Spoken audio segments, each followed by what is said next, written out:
I was blessed with meeting two people that at their core were considerate people. As far back as I remember, I can't think of a single ego trip that either of my partners ever went on. We just are blessed with nice personalities, you know. The curse of being Canadian is being nice, right? We always say sorry. So I think that's helped a lot, frankly, because, and there's only three of us, and 2 against 1 isn't fair, so we never gang up on each other. And when 2 of us do gang up on the other one, even if it's in humor, we always feel a little guilty afterwards. And at the core of it, we share a rock-solid friendship. And, you know, when you're spending, 11 months a year on the road, and you're traveling around in at first a car, and then in a station wagon, and then in a RV, and then graduating to a bus, and that's a lot of miles and a lot of time spent together.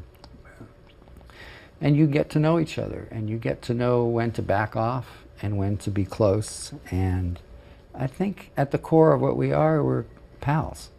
And that gets us through a lot of stuff. And that's formed a working relationship that is unusual. And I know how rare it is, because I know tons of bands. And I hear the complaints, and I hear the stories. And I feel really lucky that we never had to endure that. So that's one element, that there was a like-mindedness and a consideration between us. The other thing is, we always wanted to make the same kind of music. We liked this weird hybrid of hard rock and progressive rock, and we had ambitions that were very similar. We used to often joke that we wanted to be the world's smallest symphony orchestra.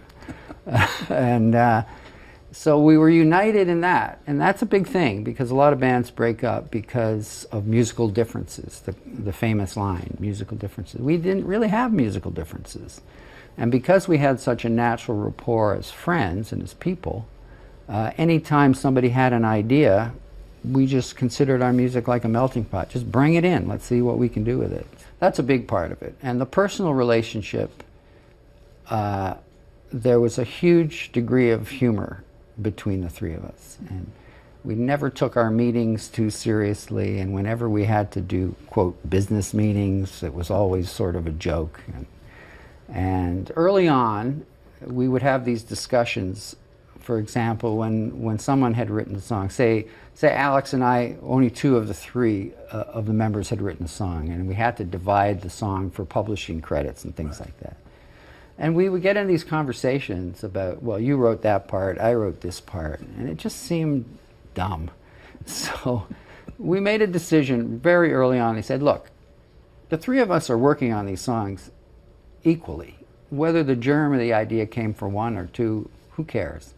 They're a product of the 3 of us. So let's just agree right now that we will split everything, a third, a third, a third, and we never have to talk about it again. And we said, agreed. And so we never, ever had to have that discussion again. And I think that was a big, weight taken off our shoulders, really. It allowed us to focus on the music and not worry about those other things.